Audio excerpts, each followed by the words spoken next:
silently recording you here is just for this thing. Okay, now last thing, we'll test that it works. Cool. So hi everyone, my name is Alexey. I teach and I have more than 100 slides, so I hope the clicker works. So I teach, I do workshops. This is my main focus right now. I do courses. And at some point this year, people from Exasol approached me. Exasol is a database company. You don't have to know them, but so there is a company, they approached me and they asked me, hey, can you do a workshop for us? I'm like, of course, I want to do the workshop for you. So I come home and I think, okay, how do I actually do this? So I open my laptop and I try to figure out how to actually use their service. So they have a database, they release a new version of this database called Exasol Personal, and I can set it up on AWS, right? So you just need to have an AWS account. Typically, this is a paid service, but with this new thing they released, you could do this, you can just roll it out in your AWS account. So I was trying to play with this, it worked. So you need to have like certain IAM permissions to provision these resources. So there is nothing special, right? So you do this, you create a cluster, and then you can use this cluster from your laptop. So that's what I did. But then I was thinking, how do I do this at a workshop? And by the way, this workshop was a few months ago. It was in this Exasol conference, and we were actually hosting this workshop at the same time. So there was AWS group on the ground floor, and then we were doing this in the basement. So I don't know, maybe some of you attended this conference from Exasol. So I was there. I was thinking like, okay, on a workshop, there is a lot of people. I don't know how many people are in this room, but imagine like, I don't know, 50, 60 people. And all of them will want to do the same thing. Like this person will need to get Exasol Personal. This person, this person, this person, every single one of them will need to have an access to this system. So how do I do this? Like, how do I make sure that everyone who attends, they bring their laptop and they have access to this system, right? And this system is like one EC2 machine and a bunch of other resources, right? So like I needed to figure out a way, like how can I make it possible for people without their own AWS account who attend the workshop to actually also have experience with this database. So like, I didn't know how to do this. Should I give them my key? Like, I don't really want to get my key and distribute it, and I don't even know how. Like, how do I get, like, imagine you know AWS keys, right? So it's like, there are two things. And like, can you imagine, typing it from the screen? Or should I send it by email? Like, there are so many questions that I didn't know how to do this. So the experience I wanted to have for people, like, you're sitting with your laptop, so you just connect to this, and then you can provision and these resources. So this is the experience I wanted to have for the people who attend the workshop. So how do I get there? Like key, something else? I don't know. Right? So, and then I started thinking, so how do I do this? So I have my IAM, right?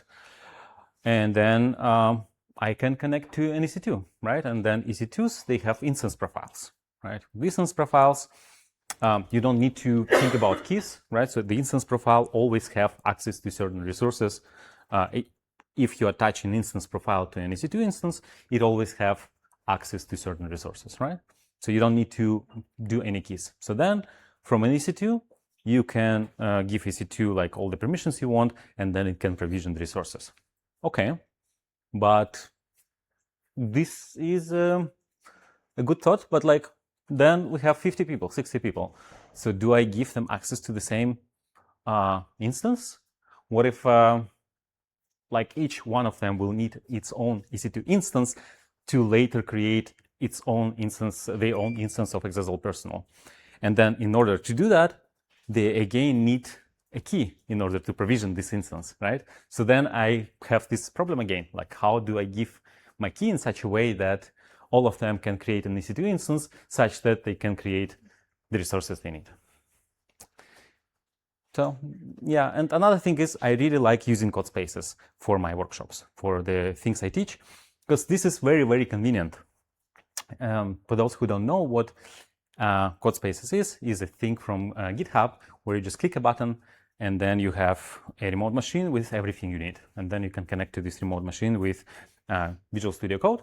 and then do whatever you want. And every participant has the same environment. So it's really cool. And I thought maybe I can somehow use code spaces too. So this is another thing problem. So what do I do? So, and then how do instance profiles work? Like, does anyone know how instance profile work? How this magical way of just getting instance profile, attaching it to EC2, and then all of a sudden it can connect to all the services you need. Did you ever thought about this? Okay, you're nodding. But I started thinking about this, right? So you launch an instance, then you access the service, and it works. How? How does it work? Like, it doesn't need any keys. Actually, there are keys inside, you just don't see them. The way it works is we launch an instance, then EC2 sees the role that is attached to this instance, and then under the hood, like, it makes a call to STS, right? And it assumes the role. So that it has this instance profile, it assumes the role, and then it gets temporary credentials. Temporary credentials for, I don't know, 20, 30 minutes, doesn't matter, but these credentials are temporary and they are saved somewhere. There's this metadata instance, doesn't matter. Like, they are saved somewhere such that all the AWS SDKs, they see it, Boto3 sees it, AWS CLI sees it. Like, from your point of view, like, it just works. But under the hood, there are temporary credentials that can expire. They're cached for some time, but when they expire, they are automatically refreshed. Okay, good. And the user doesn't have any clue that this is happening under the hood. So I need exactly the same thing, but something that that also works outside of AWS, right? So I wanted to have the same experiences with instance profiles, but outside of AWS for code spaces. You don't see, but I was asking a question, can I do the same thing, but with code spaces? Yes, like, it's funny background, but yes, the answer is yes. And this is the answer. Like, AWS container credential full URI. I don't know, has anyone heard about this thing before? No? Okay. So I actually, I wanted to make this. This is a screenshot from official documentation, but official documentation is not in Comic Sans. But I really wanted to make all the slides in Comic Sans. So I opened the DevTools and then I changed it. So AWS container credentials full URI. This is the environment variable you send, just like other, the key and stuff, which specifies the full HTTP URL endpoint for the SDK to use when making a request for credentials. Which means you have your AWS SDK. You configure this long environment variable. Then you can create any web service. In my case, it was Lambda. So then you would point this URL to this Lambda. Could be any other service. And this Lambda, what it can do, it can assume a role, temporary credentials, and then it can give the temporary credentials, right? And then SDK would just use these temporary credentials, and it works outside of, it works on any machine, right? It doesn't have to be an EC2 machine. It just works everywhere. So in practice, the way it works, you have SDK, you have Lambda, and you have STS. So the first time I want to use an AWS service, like let's say Boto3 or AWS CLI, it sends a request to the Lambda that is configured in this environment variable. Then Lambda assumes a role. It gets temporary credentials, and these temporary credentials are propagated to the SDK. SDK caches these credentials, just like with instance profiles. Here, the mechanism is a little different. Here, we have to have this Lambda, but for our purposes, it's kind of the same. And then after some time, depending how much time you give for temporary credentials, automatically, without you knowing that it happens, it automatically refreshes the credentials, right? From your point of view, you don't even know about all this stuff, right? It just works. So this is pretty cool. And it's just like instance profiles, right? Except there is Lambda, right? And then for other people on the workshop, they set up code spaces. Code spaces, for the first time you need to access an AWS resource, it sends a request to Lambda. it gives the permissions, then people can create this whatever resources they need. And the good thing is people don't even know that this Lambda exists, right? From their point of view, all they did is they just clicked a button in GitHub, they got code spaces, and then somehow from these code spaces, this whole thing works. So that's pretty convenient. So the setup. First, I created a Sandbox account. So like I didn't want to use my personal account, so I just created a Sandbox account, something that I can delete easily. Because remember, like these are 50 people I don't necessarily know. So I don't know what the intentions these people have. So I created a Sandbox account. Then I created Lambda in the Sandbox account. Then I created a repository template that everyone would fork. And this repository template has devcontainer. So this is a way to, it's kind of like Docker image, but for code spaces, right? So this is the setup I did before the workshop. So I wanted to actually go back, but I cannot. Okay. So this is what I did before the workshop. And during the workshop, it was people needed to fork the repo. People needed I shared the secret with them. So I just wrote it on the screen because like this code was open. Like it means that everyone who has access to GitHub could actually see what I did, and they could just provision the resources and start mining Bitcoin or whatever, right? So I wanted to make it more secure. That's why there was also a secret that I shared only offline, right? I wouldn't share it with people before. So the workshop is there. I shared the secret. I think it was something like, yeah, something funny. I don't know, bananas or something, right? So then people create the code spaces, and then the workshop happens. And then after the workshop, I just rotate the secret or remove the Sandbox account completely, right? So this is the approach I used. And it was really cool. I created, like all of this stuff is on GitHub, if you want to check how it works. And so this is how I did it with people. But then you wanted, I'm sorry, I don't think I can come back. Maybe I'll do this. Yeah.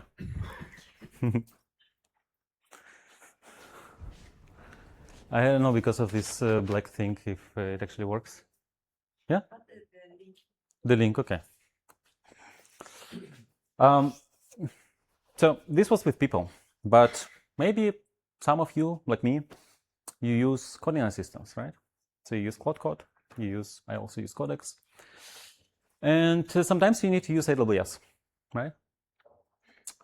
And what happened to me that I was running them on my computer, and I'm guilty of running these things with skip permission mode. So what skip permission mode does is it doesn't bug you every time it wants to ask like, hey, can I read this thing? Can I change this thing? Can I, like, it's so annoying. So I just say, yeah, do whatever you want. What can possibly go wrong, right? So some things did go wrong. So one of the agents dropped my production database. So it says how I drop our production database and now pay 10% more for AWS. So you know that if you have a free account, not free, but like if you don't have business support in AWS, you cannot really create a request, right? So let's say your database drops. And the funny thing is also with RDS, when you delete an RDS instance, the backups are also deleted. Like it makes no sense, right? But they are, right? So the thing is, I thought, okay, like I deleted the database, but I do have backups, right? Like there is a backup thing that happens every day. No, like they are deleted with the RDS instance. Anyways, like I created a request for AWS support to try to recover the database, but I couldn't. Only after I got business support, then somehow this thing became possible. Anyways, the talk is not about that. This is a screenshot that I took. Like I'm asking, where's my database? And it's like, sorry, it's gone. Yeah, what can go wrong, right? So next time you run your agents on the same computer where you have AWS credentials, be careful, right? So I have a postmortem about that I wrote with all the things. Here I have Alexey on data. So I didn't expect that this wouldn't work, but if you just Google the title, you'll find, like, if you want to really know what went wrong there and what I learned from this situation, this talk is not about that. But this talk is about how, in this situation, how do I actually give access to AWS to agents? So we talked about giving AWS to people, and now I have a similar problem. How do I give AWS access to agents? So I'm on my laptop. This is the setup I had. I'm on my laptop, I'm running agents, and I also have admin credentials to AWS, right? So the first thing I did is I got a Sandbox environment. So this is a server that I can just SSH to, where I put my agents. So now the agents are running there, and I'm not running agents on my laptop, and I just connect to SSH to this remote environment, and then all the things are happening there. So if one of the agents decides to drop the database, they simply cannot, like they don't have an access, right? So they can do whatever they want there on this Sandbox environment, because if something goes wrong, I can easily recreate the whole thing from scratch. Like all the configurations, everything is easily recreatable. Of course, I don't want the agents to nuke the whole thing, but if it happens, it's okay, right? And then if I need to deploy something, of course, I use CI/CD, like I use all the best practices. And also, if I need to apply a change, Terraform, whatever, like I let the agents create the things, then they push to GitHub, and then I can just do this from my laptop, right? So on my laptop, even if I do it with agents, I never use skip permissions mode. So I just make sure that, I control what happens. But what if I want to experiment? What if I actually want to let agents do some stuff with AWS, right? So let's say I want to figure out how do I deploy a new service, what kind of things I need for that. And I don't want to just sit there and monitor every step, right? So this is annoying. So what I want to do is I just want to give them freedom to explore in a safe environment, such that at the end they created something that actually works, and then I can port it. So for that, I created a Sandbox account. And when I need to give agents access to this Sandbox account, I run a script. The script creates .env file in the folder where agents work for this particular project. And then they read this .env file, and they get temporary access to the Sandbox account, and they can do whatever they want, let's say for 1 hour. Okay, so this is the command I run. It's also in interactive mode. I can just say, hey, I want to give credentials to this server, and then I interactively select which folder I want to give, and then it just places this .env file there. Cool. So this is another project, AWS Sandbox CLI. If you ever need to do something like that, so this is the command that can do that. Okay, but this is still like I need to be on the computer, right? But what if I'm not on laptop? So here you don't see, but it's me with a phone, and my laptop is here. So I'm not on my laptop, I'm on my phone. And on my phone, I can actually SSH to this remote environment too. Like this tool is called Terminus.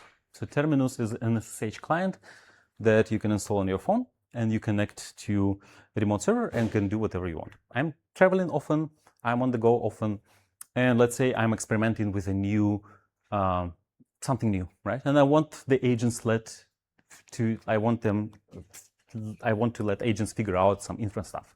So what do? I cannot really, I was thinking, I'm on my phone. I don't have admin credentials on my phone, and I don't want to have admin credentials on my phone. Why would I have my AWS credentials on my phone? I don't want that. And also my laptop is usually with me in my backpack, but when I'm traveling, but when I'm not traveling, when I'm on the go, it's home. I don't want to SSH to my laptop, and then it's not trivial, right? So it's behind like router, it's not easy.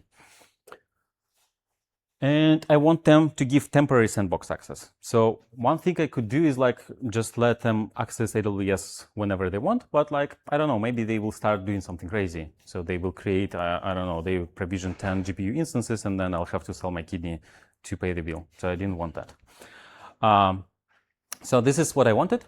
And again, I remembered about this workshop and about this very long variable. And I thought, what if I can reuse this? And it's actually simple. So then I created an app, and when I want it, I can turn it on and I can turn it off, right? So this is how it works. So I have this remote Sandbox. on the remote sandbox, I have this URI. It connects to Lambda, and then Lambda gives the credentials when the toggle is on. And when the toggle is off, it tries to do this, and it can't. So if I need to let agents run some experiments, I just open my phone, I click on the toggle. It's temporary, so I can give it the limit for 1 hour. And when I'm done, I just turn it off. So this is how it looks. And now I want to, like, I still have 30 seconds, right? Maybe. So I want to do a demo, and then maybe show. I hope I pronounced your name. Oops. So I don't have the clicker anymore. But I don't need it anymore. So I will demo this. So this is how it looks like. And now, so I'll tell you when to press it. So I'm going to connect to my remote server. And now when I do AWS STS get caller identity. Okay. Yeah. It's in the beginning. So I'll just copy it. AWS STS. Okay. So now can you press it? Ah, yeah, it asks for my fingerprints. You cannot. So now it's open because I confirmed it. And it gave 15 minutes. So now there is a timer. And now when I do this, I have access. So now let's say agents experiment with this. Can you click on stop, please? So it doesn't need my fingerprints. Okay. So it cannot. So that's the demo. Of course, I vibe coded the whole thing, but quite useful. So that's all from me. So I guess we take questions after that. So I hope you liked it. Just one last slide. If you want to find me online and ask any questions, okay, this is the tool, but like this one is going to be more useful. So if you want to find me online, ask any questions. I also write regularly about things like that. And actually, one of the reasons I'm recording it, not only to put it on YouTube, but also I want to have a write-up about this. So then later you can check this blog post there with everything I talked about today. Thank you.